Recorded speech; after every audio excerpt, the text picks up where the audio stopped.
지난 시간까지 저희는 이제 모세가 가시떨기 나무 앞에서 시내산 앞에 있는 그곳을 지나다가 거기서 하나님과 엎드린 채로 나눴던 대화를 함께 묵상을 했고요.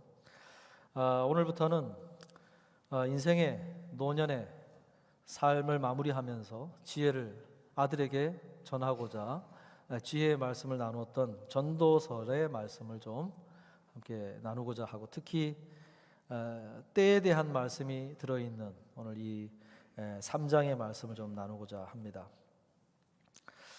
여러분, 하나님께서는 이 세상을 움직이시는 그런 질서를 만드실 때 가장 중요하게 만드신 것이 무엇이겠는가 하면 시간의 질서라고 할 수 있습니다.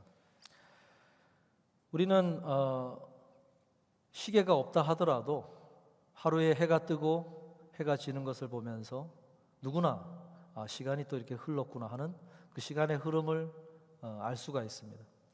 그리고 봄, 여름, 가을, 겨울 사계절의 계절이 지나가면서 1년이 한 해가 이렇게 또 지나가는구나 하는 것을 시계라는 툴을 개발해 놓지 않더라도 누구나 자연 만물은 그 하나님이 지으신 질서, 시간의 흐름을 따라 생각하며 살아가게 해 놓으셨다는 거예요. 특별히 지금 우리가 맞이하고 있는 가을이라고 하는 것은 그 시간의 흐름을 아주 잘 보여주는 계절이지요.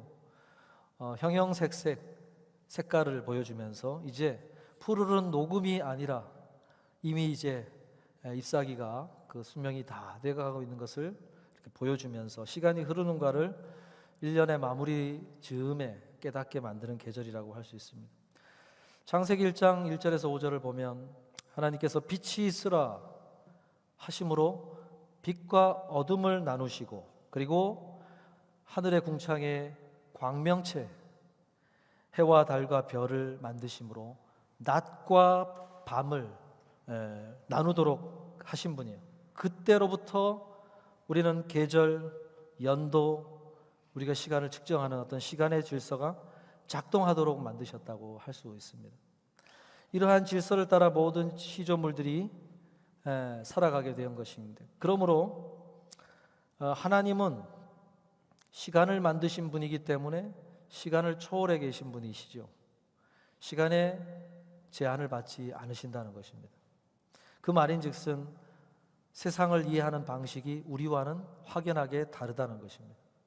우리는 시간의 흐름 속에서 만물을 이해해야 되기 때문에 과거와 현재와 미래, 과거를 회상하고 현재를 마주하고 미래를 소망하고 희망하고 기대하면서 세상 만물을 이해를 합니다. 그러나 시간을 만드신 하나님은 시간 밖에 계시기 때문에 현재를 보시면서도 우리의 과거를 보실 수 있고, 과거를 보시면서도 우리의 미래를 보실 수 있고, 동시적으로 과거, 현재, 미래를 다 보신다고 할 수 있습니다.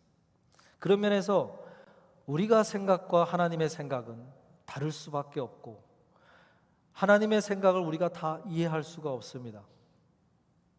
그래서 이사야서 55장 8절에서 9절에 말씀하기를 이는 내 생각이 너희의 생각과 다르며 내 길은 너희의 길과 다름이니라. 여호와의 말씀이니라. 이는 하늘이 땅보다 높음 같이 내 길은 너희의 길보다 높으며 내 생각은 너희의 생각보다 높음이니라. 하나님의 생각이 우리의 생각과 다를 뿐만 아니라 우리가 이해할 수가 없다 그랬어요. 그렇기 때문에 하나님의 생각을 해석해내는 것도 참 어렵습니다. 그러나 분명한 것은 내 생각보다 하나님의 생각이 더 정확하고 더 온전하다는 것이죠. 그래서 바울은 고린도 교회에 권면을 할 때 이렇게 권면합니다. 고린도후서 1장 20절에서 하나님의 약속은 얼마든지 그리스도 안에서 예가 되니 그런즉 그로 말미암아 우리가 아멘하여 하나님께 영광을 돌리게 되느니라 그랬어요. 우리가 하나님께 영광을 돌릴 수 있는 유일한 방법은 그분의 약속의 말씀 앞에서 아멘하는 것이라고 그랬어요. 내 생각보다 하나님의 생각, 당신의 생각이 더 정확하고 더 온전한 것을 믿습니다. 그대로 될 줄로 믿습니다 하는 것이 아멘이란 뜻이에요. 아멘은 그저 설교에 추임새를 넣어주는 말이 아니라 하나님 앞에선 피조된 인간이 취해야 될 마땅한 자세라는 것입니다. 여러분, 우리는 아멘의 자세를 가져야 돼요. 하나님의 말씀 앞에서 하나님의 생각이 나의 생각보다 더 정확하고 온전한 것을 믿습니다. 그런데 저는 이해가 안 됩니다. 그럴 수는 있죠. 저는 이해가 안 됩니다. 저는 이해가 안 되는데 그럼에도 불구하고 하나님의 생각이, 하나님의 결정이, 하나님의 인도하심이 제 생각보다 더 온전하심을 믿습니다. 그대로 될 줄로 믿습니다 하는 것이 아멘이라는 거예요. 여러분, 이 아멘의 자세를 잃어버린 자가 있다면 이걸 회복해야 됩니다. 이해할 수는 없으나 믿을 수는 있어요. 그것이 성경이 가르치는 것입니다. 이해하려고 하면 이해할 수가 없어요. 구조적으로. 그 구조적으로 이해가 못하는 것을 요구한다는 것은 얼마나 어리석은 일입니까? 그래서 우리는 이해하게 해줄 때를 보면 현재에서는 이해 못하는 게, 그게 미래의 것이 현재가 되면 좀 이해가 돼요. 그죠? 미래의 것이 현재로 다가오면 이해가 되는 것들이 참 많더라. 그래서 이해가 안 되는 것입니다. 오늘 말씀 1절에 보면 범사에 기한이 있고 천하만사가 다 때가 있나니 그래요. 기한이 있고 때가 있다. 여러분, 기한이 있다고 하는 이 말을 영어는 시즌이라고 번역을 했어요. 시즌. 조금 더 큰 단위의 기간을 말하는 것입니다. 그 반면에 때라고 하는 것은 어떤 일이 일어나는 정확한 그 순간을 말하는 것이죠. 기한이라고 하는 것은 우리가 봄, 여름, 가을, 겨울 구분하듯이 이제 봄이 되었네? 봄이 끝나가는구나. 시작과 끝을 말하는 것이 기한이라고 할 수 있어요. 우리는 이 기한에 대한 의식이 있습니다. 계절이 다가오는 것을 알고 계절이 끝나가는 것을 알죠. 이 기한이 성경 곳곳에서 사용이 되는데, 특별히 느헤미야 2장에 가면 느헤미야가 바사왕 아닥사스다가 왕으로 재위할 때, 그의 왕이 재위 20년이 될 때쯤 왕의 허락을 받아서 예루살렘으로 돌아가 성벽을 재건할 계획을 이야기하는 장면이 나오는데, 거기서 기한을 이야기합니다. 느헤미야 2장 6절에 보니까 그때에 왕이 내게 이르시되 내가 몇 날에 다녀올 길이며 어느 때에 돌아오겠느냐 하고 왕이 나를 보내기를 좋게 여기시기로 내가 기한을 정하였다 그랬어요. 여기서 기한을 정했다고 하는 것은 제가 예루살렘에 언제 가고 언제 돌아오겠습니다 하는 그 기간을 말한 것이죠. 그래서 오늘 본문 2절에서도 그러한 기한들을 소개하는데, 날 때가 있고 죽을 때가 있으며 그래요. 날 때가 있고 죽을 때가 있다. 여러분, 날 때부터 죽을 때까지의 그 기한, 그걸 우리는 뭐라고 부릅니까? 인생이라고 부르죠. 날 때부터 죽을 때까지의 기한이 인생인 거예요. 그래서 한 사람의 인생을 정리할 때 어떻게 정리합니까? 그가 태어난 연도와 죽은 연도를 밑줄로 그으면 그게 인생이에요. 그죠? 그게 인생의 기한이라고 하는 것입니다. 사람은 그 기한을 우리가 정하는 것이 아니죠. 태어날 때를 내가 원해서 태어난 적이 없지요. 제가 10월달 생일자를 이렇게 살펴보는데 10월달에 태어난 분이 강정순 집사님 외에 없더라고요. 그래서 10월달에는 이 생일을 갖는 게 그렇게 많지 않구나, 그런 생각이 들었어요. 근데 우리가 태어날 때를 우리 스스로가 정한 것이 아니죠. 그리고 죽을 때는 어떻습니까? 죽을 때는 우리가 정하는 것이냐? 요즘 그런 분들이 있죠. 죽을 때는 내가 정하겠다. 이제 안락사 문제도 나오고 그런 게 있는데, 가만히 생각해 보시면 하나님이 허락하시면 죽을 수도 없어요. 죽으려고 했는데 살아나는 경우들이 있어요. 신기하지 않습니까? 죽는 것도 우리가 결정하는 문제가 아니라고 할 수 있어요. 그래서 근본적으로 성경은 인생의 태어날 때와 죽을 때를 정하시는 분은 하나님이라고 가르칩니다. 그래서 시편 139편 16절에서 말씀하기를 내 형질이 이루어지기 전에 주의 눈이 보셨으며 나를 위하여 정한 날이 하루도 되기 전에 주의 책에 다 기록이 되었나이다. 그래요. 무슨 얘기입니까? 내 형질이 이루어지기도 전에 주의 눈이 나를 보셨다 그랬어요. 그리고 나를 위하여 인생의 정해진 날, 즉 태어나기도 전에 이미 자신의 삶과 살아갈 날들을 책에다 다 기록하셨다 그랬어요. 이게 뭘 얘기합니까? 하나님이 내 인생에 태어날 때와 죽을 때를 이미 다 정해 놓으셨다. 그렇게 얘기하는 거예요. 그래서 시편 31편 15절의 고백이 나오는 것입니다. 나의 앞날이 주의 손에 있사오니 그래요.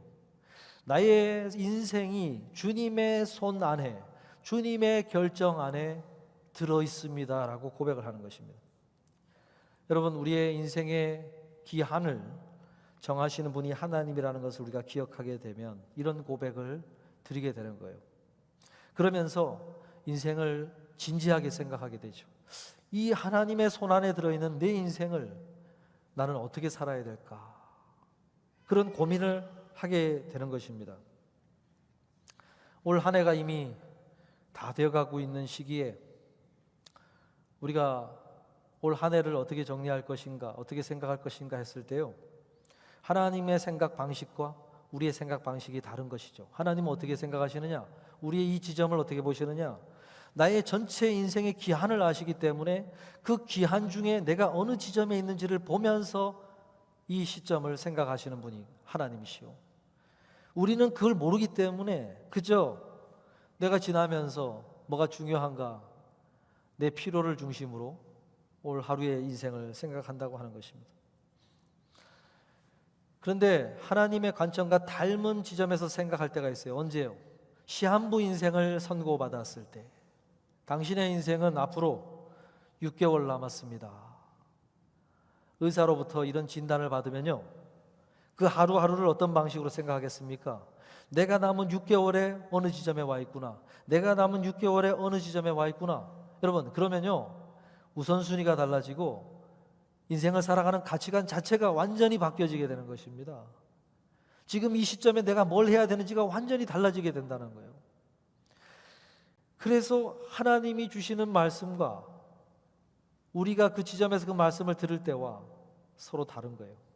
하나님은 내 인생의 기한에 어느 지점에 있는지를 보면서 나에게 말씀을 하시는데 우리는 그런 관점 자체가 없기 때문에 그 말씀을 받아들이는 것이 다르다고 하는 것입니다.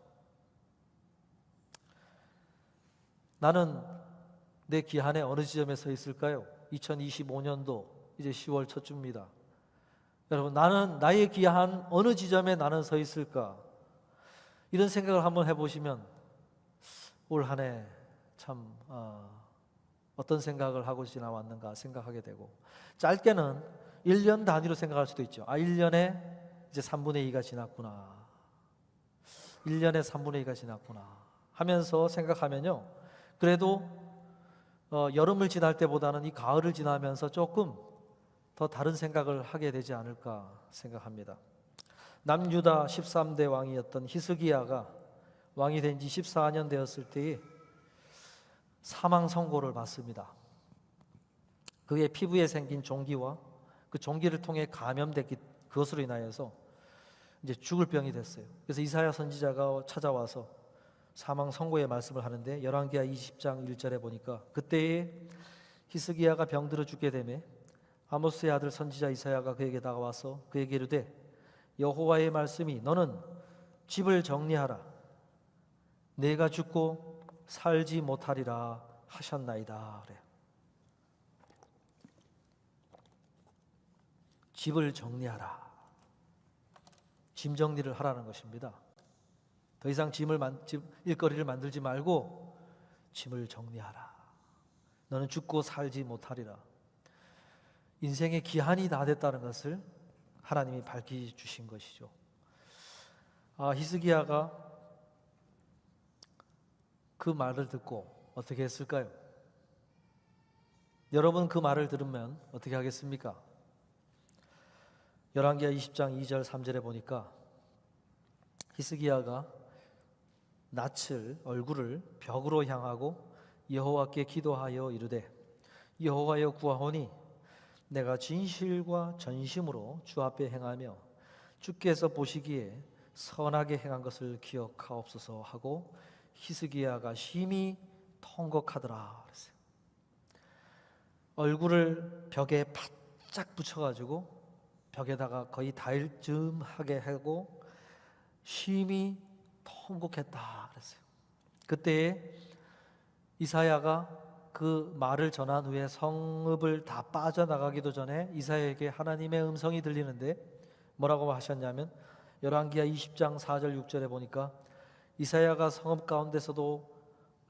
가운데까지도 이르기 전에 여호와의 말씀이 그에게 임하여 이르시되 너는 돌아가서 내 백성의 주권자 히스기야에게 이르기를 왕의 조상 다윗의 하나님 여호와의 말씀이 내가 내 기도를 들었고 내 눈물을 보았노라. 내가 너를 낫게 하리니 내가 3일 만에 여호와의 성전에 올라가겠고 내가 내 날에 15년을 더할 것이며 내가 너와 이 성을 아수르 왕의 손에서 구원하고 내가 나를 위하고 또 내 종 다윗을 위함으로 이 성을 보호하리라 하셨더라 그랬어요. 하나님께서 이사야에게 전하라고 한 메시지의 핵심은 그의 인생의 기한을 15년 더 연장시키겠다라고 말씀을 하신 거예요. 왕으로서 14년을 다스린 그에게 한 텀을 더 허락하시겠다라고 이야기하셨다는 거예요. 기한이 다 됐다고 결정하신 하나님이 그것을 다시 연장하셨다. 이것은 여러 가지 설명이 여기서 이제 나오게 되는데 중요한 것은 그것입니다. 하나님께서 정하시는 기한은 그 하나님의 결정 앞에서 우리가 취하는 우리의 반응과 무관하지 않다는 것입니다. 하나님이 내리시는 그 결정의 말씀 앞에서 우리가 어떤 반응을 하느냐와 무관하지 않는다, 연결되어 있다. 그 결정은 다시 연장될 수 있다라는 것을 우리 말씀을 통해서 알 수가 있습니다. 하나님께서 히스기야의 무엇을 보시면서 그런 결정을 하셨는가? 이제 이게 소개가 되고 있죠. 여러분, 이 지점에서 우리가 한번 생각할 것은 내 인생의 기한이 우리가 하나님의 손안에 있다고 했을 때 그 하나님의 기한은 뭐와 연결되어 있냐면 우리가 하나님의 말씀 앞에서 취하는 우리의 반응과 연동되어서 결정되고 있다고 하는 것입니다. 그러니까 하나님의 이 말씀은 우리의 기한과 연결되어 있다고 하는 것을 생각한다면 참 이 말씀이 굉장히 중요한 부분이라는 것을 우리가 생각하게 됩니다. 과연 히스기야가 어떤 반응을 보였길래 하나님이 이런 결정을 내리셨는가? 가장 그게 언급하는 것이 무엇입니까? 5절에 보니까 내가 내 기도를 들었고 내 눈물을 보았노라. 내 기도를 들었고 내 눈물을 보았노라. 하나님께서는 듣고 싶으신 것이 있었고 보고 싶으신 것이 있었다고 이야기를 합니다. 히스기야의 기도를 듣기를 원했고 그의 눈물을 보기를 원하셨다고 소개하는 것입니다.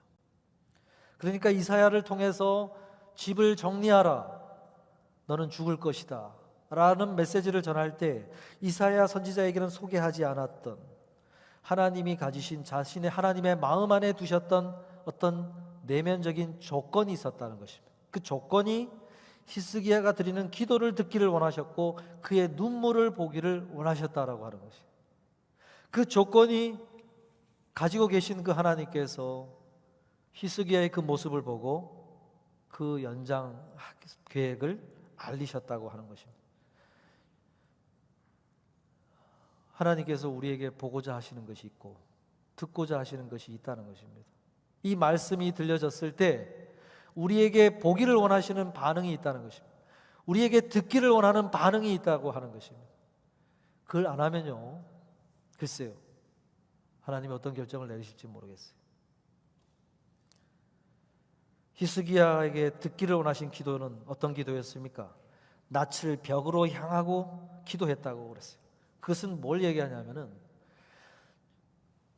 히스기야가 주변 사람이나 어떤 의사나 주변에 왕으로서 동원할 수 있는 다른 어떤 방법이 아니라 오직 하나님께만 그의 시선을 집중하기 위해서 벽을 향한 것이고 다른 방법이 없고 더 이상 기댈 대상이 없고 오직 하나님, 하나님 외에는 이 결정을 바꾸어 주실 분이 없음을 알고 그분에게 정말로 간절하게 기도하는 그의 골방의 기도를 그런 방식으로 드렸다고 할 수 있습니다. 그리고 통곡을 했다고 그랬어요. 그 통곡 속에서 그가 하나님 앞에 호소했던 눈물의 의미는 무엇이냐면 3절에서 그가 뭐라고 쏟아냈냐면 내가 진실과 전심으로 주 앞에 행하며 주께서 보시기에 선하게 행한 것을 기억하옵소서 그랬어요. 히스기야는 정말로 여러 우상 숭배를 했던 왕과 다르게 그가 왕이 된 이후로 하나님을 신뢰하고 성전의 우상을 다 걷어치우고 율법을 꺼내어 가르치며 백성들에게 우상 숭배에서 돌이키게 하고 바벨론과 아수르에 의존해야 됩니다. 그런 어떤 외교 정치를 통해서 이 난국을 타개해야 됩니다고 했던 많은 참모진들의 의견을 듣지 않고 하나님을 의지하고 걸어갔던 신실한 왕의 걸음을 걸었던 사람입니다. 그런 자신의 그 걸음을 하나님 앞에 다시 꺼내면서 내가 진실과 전심으로 주 앞에 행하며 주께서 보시기에 선하게 행한 것을 기억하옵소서. 무슨 얘기입니까? 이 흘린 눈물의 의미는 자신이 해왔던 걸음들을 더 해갈 수 있는 기회를 달라고 하는 눈물이었어요. 하나님, 여기서 멈추게 하지 마시고 저에게 한 번 더 이 일을 계속해 갈 수 있도록 기회를 달라고 이야기한 것입니다. 여러분, 이런 기도가 하나님이 보기를 원하셨고 듣기를 원하신 기도였습니다. 그래서 하나님이 그 결정을 다시 바꾸어서 15년을 연장시키겠다라고 결정을 하신 거예요. 여러분, 오늘 이 히스기야의 모습을 보면서 우리가 무엇을 생각해야 될까요? 저는 이런 생각을 하게 됐습니다. 우리는 하나님께서 허락하신 하루하루를 어떤 모습으로 대하고 있는가, 그런 생각을 하게 됩니다. 히스기야는 15년은 꿈도 꿔지 못했을 거고 단 하루라도, 단 몇 일이라도 아니 하나님이 결정하시는 대로 조금만이라도 더 시간을 달라라고 호소를 했을 거예요. 어쩌면 단 하루만이라도 더 연장해 달라고 호소를 했을 그 히스기야처럼 오늘 하루하루의 의미는 그런 면에서 보면 하나님께서 우리에게 연장시켜 주신 하루의 의미일 수 있는데 그 하루를 우리는 어떤 의미로 어떤 모습으로 대하고 있는가, 하나님 앞에서 이러한 기도와 눈물로 그 기회를 잘 사용하겠다고 하는 그런 호소로 이 하루를 마주하고 있는가, 아니면 그냥 지나가도 허락하실 텐데 뭐 하면서 그렇게 하루하루를 보내고 있는가 한번 돌아봐야 된다는 것이죠. 다윗은요 이런 고백을 합니다. 시편 56편 8절에서 고백하기를 나의 유리함을 주께서 계수하셨사오니 나의 눈물을 주의 병에 담으소서. 자신이 흘린 하루하루의 눈물을 주의 유리병에 담아 헤아려 달라고 호소를 하고 있어요. 여러분, 오늘 우리가 하루를 허락하신 그 하나님 앞에서 흘려야 될 눈물, 오늘 하루를 주신 것에 대한 감사함의 눈물, 이런 것이 하나님께서 하나하나 담으셔서 계산하신다고 한다면 나의 눈물병은 지금 어떤 상태일까? 한번 그런 걸 생각해 봐야 되죠.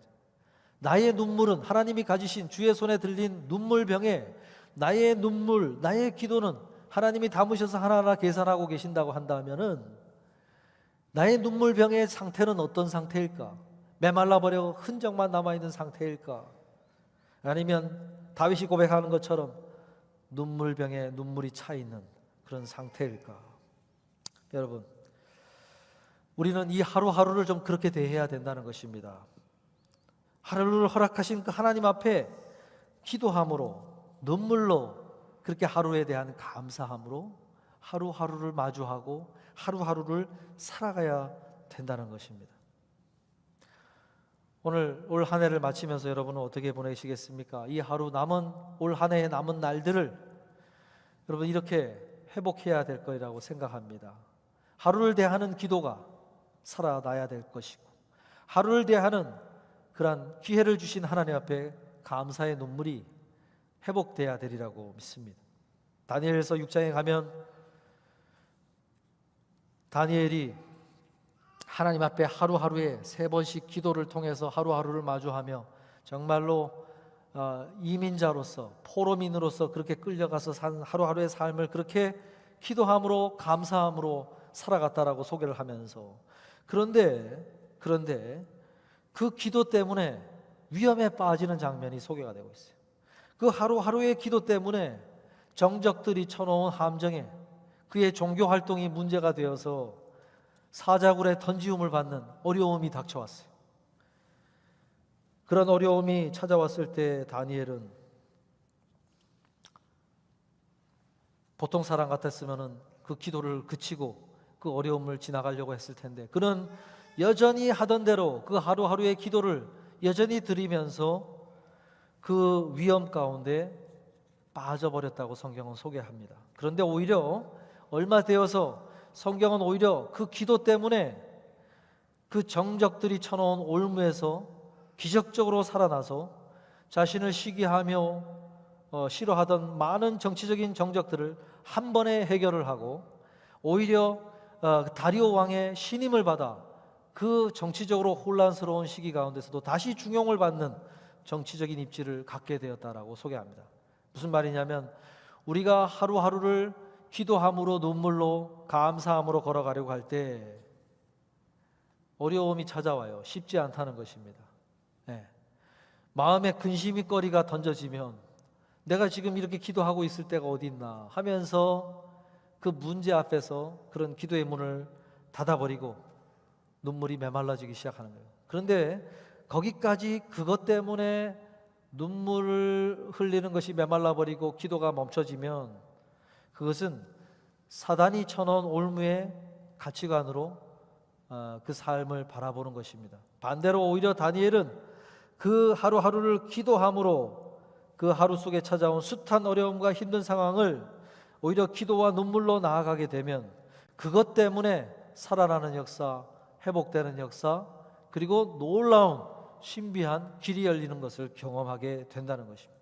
그래서 그 힘을 가지고 하루하루를 살아가게 된다는 거예요. 그러려면요, 우리의 마음이 다니엘처럼 창문을 열고 예루살렘을 향하는 마음의 방향성이 유지가 돼야 돼요.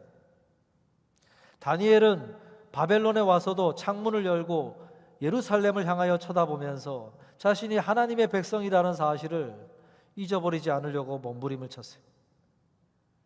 그러면서 기도를 하기 시작을 했고 기도를 계속해서 유지해 갈 수 있었다는 거예요. 우리가 우리의 마음의 창문이 활짝 열려야 되는데 그 창문이 닫혀 있으면 기도가 메마르고 눈물이 메마르는 거예요. 우리의 창문이 어디를 향해서 활짝 열려야 됩니까? 빌립보서 3장 20절 4절 1절에 보니까 그러나 우리의 시민권은 하늘에 있는지라 거기로부터 구원하는 자 곧 주 예수 그리스도를 기다리노니 그러므로 나의 사랑하고 사모하는 형제들 나의 기쁨이요 면류관인 사랑하는 자들아 이와 같이 주 안에 서라 그랬어요. 우리의 시민권은 하늘에 있는지라 그랬어요. 우리의 시민권이 하늘에 있다고 하는 것은 하나님이 다스리는 영원한 하나님의 나라, 그곳에 우리의 시민권이 있다는 거예요. 시민권이 있다고 한다면 그곳으로부터 우리에게 필요한 모든 능력과 은혜가 거기로부터 공급이 된다고 하는 사실을 늘 기억하고 거기를 향하여 우리의 마음의 창문이 열려질 때 계속해서 우리에게 기도가 눈물이 메마르지 않게 된다고 하는 것입니다. 여러분, 하나님 나라를 향한 마음의 창문이 닫혀 있는 건 아닌가 한번 생각해 보시길 바라요. 그 마음의 창문이 닫혀 있으면 우리의 기도의 언어가 메마르기 시작하는 것입니다. 다니엘이 창문을 연 것처럼 이 땅에 예수님께서 오셔서 그런 기도의 자리들을 갖기 위해서 늘 성부 아버지 하나님을 향하여 마음의 눈이 그것을 우러러 쳐다보면서 삶을 사시다가 마지막 십자가 위에서 인생을 마무리하실 때 예수님께서 마무리하신 언어는 기도였어요. 내 영혼을 아버지께 의탁하나이다. 그 기도함으로 인생을 마무리했다는 것입니다. 여러분, 하나님의 사람들은요, 인생을 마칠 때 기도함으로 인생을 마무리하는 사람들입니다.